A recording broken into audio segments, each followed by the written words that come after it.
Halo, selamat malam semuanya. Nah, gua mau cerita sedikit nih. Sekalian gua mau curhat juga. Sedikit aja. Nah, tadi kan gua mandi, Pak, ya. Kebetulan gua capek banget beberapa hari ini.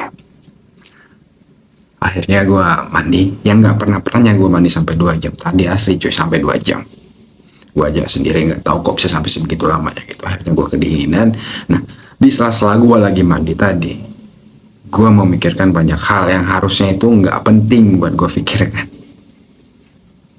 Salah satunya, gue memikirkan. Dan gue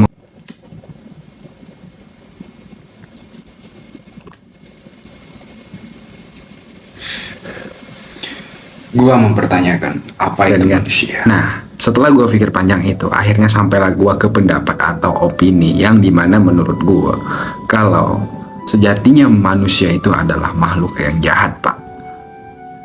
Makhluk yang serakah, makhluk yang egois, tamak, rakus. Mungkin ini bukan opini yang populer ya coy ya, tapi gue yakin sejatinya manusia itu adalah makhluk yang jahat, egois, brutal, tamak, dan serakah. Kenapa gue bilang seperti itu?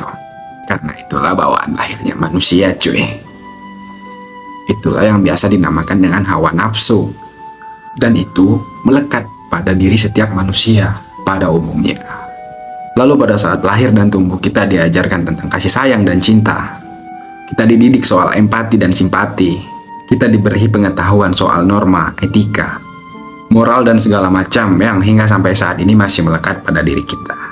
Tapi pada akhirnya, semua hawa nafsu yang gue sebutin di awal tadi, pada akhirnya itu nggak akan pernah hilang dari yang namanya manusia, Pak. Tidak akan pernah hilang. Nggak akan ya. Karena apa coy? Karena tugas kita sebagai manusia itu mengendalikan hawa nafsu, bukan menghilangkan hawa nafsu. Pasti kalian nggak pernah dengarkan yang namanya, kamu harus hilangkan hawa nafsu. Nggak ada. Tapi kendalikanlah setiap hawa nafsu yang kita punya. Itulah yang diajari oleh hampir setiap agama yang ada di dunia ini, ya kan? Mengendalikan hawa nafsu, bukan menghilangkan hawa nafsu. Ini mungkin terdengar cukup keras ya Pak ya. Apalagi kok gue ngebahas soal ini sih di YouTube gue, di channel gue, yang subscribernya aja apa, sampah. Viewersnya aja apa gitu. Tapi bukan itu tujuan gue Pak. Gue nggak terlalu memperhatiin soal subscriber dan viewers. Tapi gue ingin menyampaikan apa yang ingin gue sampaikan, apa yang udah gue pikirkan, apa yang udah gue cari tahu selama ini. Jadi balik lagi ke yang tadi, mungkin itu tuh terdengar cukup keras ya Pak ya, tapi bisa kita analogikan kalau manusia itu tidak ubahnya seperti anjing liar yang dilatih untuk jinak. Sejinak-jinaknya anjing, dia tidak lupa caranya menggonggong. Dia nggak akan lupa caranya berlari. Dan dia tidak akan pernah lupa gimana caranya menggigit. Sekarang pertanyaannya, apakah hawa nafsu, khususnya keserakahan dan ketamakan ini, bisa dikendalikan? Jawabannya bisa Pak, tapi sulit. Kenapa gue bilang sulit? Itulah bawaan lahirnya manusia Pak. Karena pada akhirnya manusia itu tidak akan pernah merasa puas. Karena pada akhirnya manusia itu tidak akan pernah merasa cukup. Manusia selalu merasa kurang. Dan bahkan dalam beberapa kondisi, manusia tidak pernah sadar akan hal yang ingin dia capai. Itu mereka tidak tahu apa tujuan dari hal yang ingin dia capai tersebut, tanpa tahu alasan yang sebenarnya. Ya, itulah yang ada pada diri setiap manusia. Yang gue pikirkan pas pada saat gue lagi mandi hingga 2 jam tadi. Sebenarnya itu pikiran yang gak penting sih, itu gue pikirkan. Dan itu sangat manusiawi coy, jika manusia melakukan hal-hal tersebut. Selagi itu gak merugikan orang lain, dan selagi mereka berada di jalan yang benar. Nah, kalimat kata merugikan orang lain inilah yang sebenarnya menjadi kata kunci. Karena terkadang tanpa kita sadari, ketamakan dan keserakahan manusia, keinginan manusia atas sesuatu, itu membuat manusia tersebut harus mengorbankan dan menyakiti seseorang demi memenuhi desire yang mereka punya. Ya lo lihat aja koruptor, apakah hidup mereka tidak berkecukupan coy? Kalau nggak korupsi,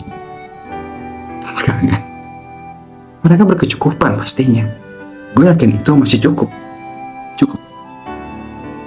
Tapi kenapa mereka korupsi? Ya, karena itu tadi, mereka selalu kurang puas, mereka selalu merasa kurang dengan apa yang mereka miliki, dengan apa yang mereka punya.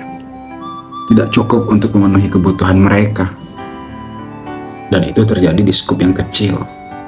Terus lo lihat juga manusia yang berpasang-pasangan. Serius gua. Cowok, cewek, suami, istri. Tentunya menjalin hubungan, mesra-mesraan awalnya. Romantis, sejahtera awalnya. Akhirnya mereka punya masalah dan coba lo lihat masalahnya apa. Kebanyakan. Pernah nggak lo amati kebanyakan? Apa masalahnya? Pernah nggak dalam diri lo sendiri ketika lo menjalani hubungan, lo lihat nih masalahnya apa kebanyakan? Karena mereka suka membanding-bandingkan kan. Mereka suka membanding-bandingkan pasangan mereka, baik perempuan maupun cowok. Tapi kebanyakan perempuan yang suka membanding-bandingkan. Mereka kurang bersyukur atas apa yang udah dia miliki. Mereka kurang bersyukur atas pasangan yang sayang dengan dia, yang tulus dengan dia, yang cinta dengan dia, yang memberikan semua effortnya untuk dia, yang memberikan semua kebahagiaannya untuk dia. Akhirnya hubungan kandas, putus. Ujung-ujungnya ada yang cerai bagi yang udah berkeluarga, bagi yang udah nikah, yang udah punya anak-anak jadi korban, broken home, lantar. Dan menurut data dan riset, kasus perselingkuhan itu memang yang tahun kerap meningkat ya, terutama di Indonesia. Dan pelakunya kebanyakan adalah wanita. Ini bukan menurut gue ya, tapi ini menurut data. Itulah tadi, karena selalu merasa kurang cukup, tidak pernah bersyukur atas apa yang udah dia miliki, selalu membanding-bandingkan. Ya intinya lo, termasuk gue sendiri sebagai laki-laki, hanya ada dua kesalahan yang gak bisa dimaafkan. Lo jangan selingkuh, dan lo jangan main tangan. Kalau lo ditinggalin, lo diselingkuhin oleh perempuan, ya gue paham rasanya, gue tahu sakitnya gimana. Mungkin butuh waktu yang lama, bahkan bertahun-tahun untuk nyembuhinnya. Tapi udah, biarin dia pergi dengan pilihannya. Itulah perempuan. Nah, dan dampak buruk dari ketamakan dan keserakahan ini bukan juga berdampak atau berefek kepada orang lain, coy, tapi juga berdampak kepada diri sendiri. Ini sangat destruktif, dan akhirnya lo nggak bisa menghargai apa yang udah lo punya saat ini. Terus kenapa gue bilang sebenarnya ini bisa dikendalikan? Karena gue sendiri juga ngalamin ini. Gue juga ngalamin ini di beberapa tahun yang lalu. Harus gue akui, di beberapa tahun yang lalu gue pernah berada di titik terendah dalam hidup gue, coy. Gue selalu merasa kurang. Gue selalu gak merasa cukup. Bisa dibilang gue orang yang serakah. Selalu pengen lebih, dan lebih. Gue pengen pengakuan orang. Gue pengen dianggap ada. Gue pengen kalau gue ini dianggap sebagai orang yang berhasil. Yang pada akhirnya gue sadar bahwa semua itu tuh gak menghadirkan efek apapun untuk gue. Kenapa gue menggantungkan kebahagiaan dan hidup gue kepada orang-orang yang gak seneng sama gue, kepada orang-orang yang gak suka sama gue? Kenapa gue menggantungkan kebahagiaan dan hidup gue kepada orang-orang yang gak pernah menghargai gue? Ini sangat-sangat menyakitkan. Tapi gue beruntung, gue diberi kesadaran yang dimana ini bisa gue ubah secara perlahan dan secara satu persatu.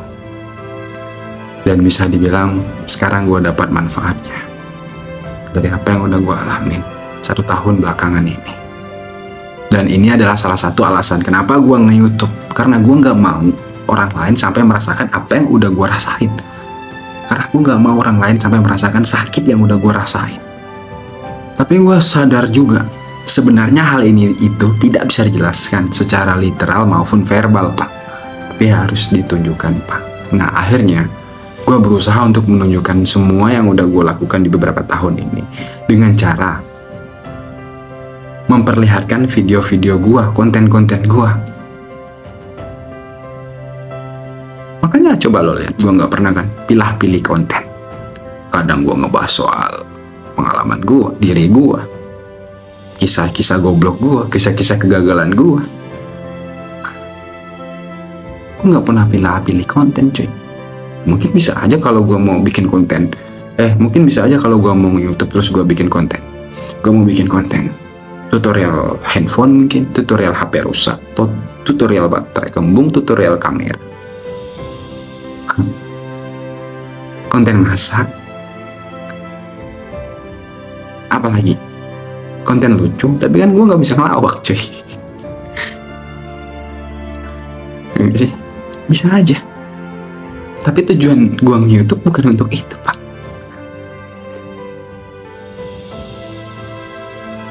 Ya, tujuan gue nge-YouTube ya agar mudah-mudahan bisa meminimalisir orang-orang yang merasakan kecewa, rasa sakit yang udah gue rasakan, agar orang-orang lain, khususnya anak-anak yang baru masuk ke usia 20 tahunan, 21, 22, 23, 24, tidak merasakan apa yang seperti gue rasakan. Gue ingin berbagi, gue ingin berdiskusi. Syukur-syukur ada yang dengar. Kalau enggak, ya udah, itu sesuatu yang nggak bisa gue kontrol, itu sesuatu yang nggak bisa gue kendali. Yang mau dengar sampai habis silahkan, yang mau subscribe silahkan. Gue nggak pernah subscribe aja kan, enggak. Orang suka dengan konten gue, alhamdulillah. Kalau enggak, ya udah. Ya mungkin itu hanya dari gue malam ini. Gue harap semoga bermanfaat. Dari doa selalu menyertai.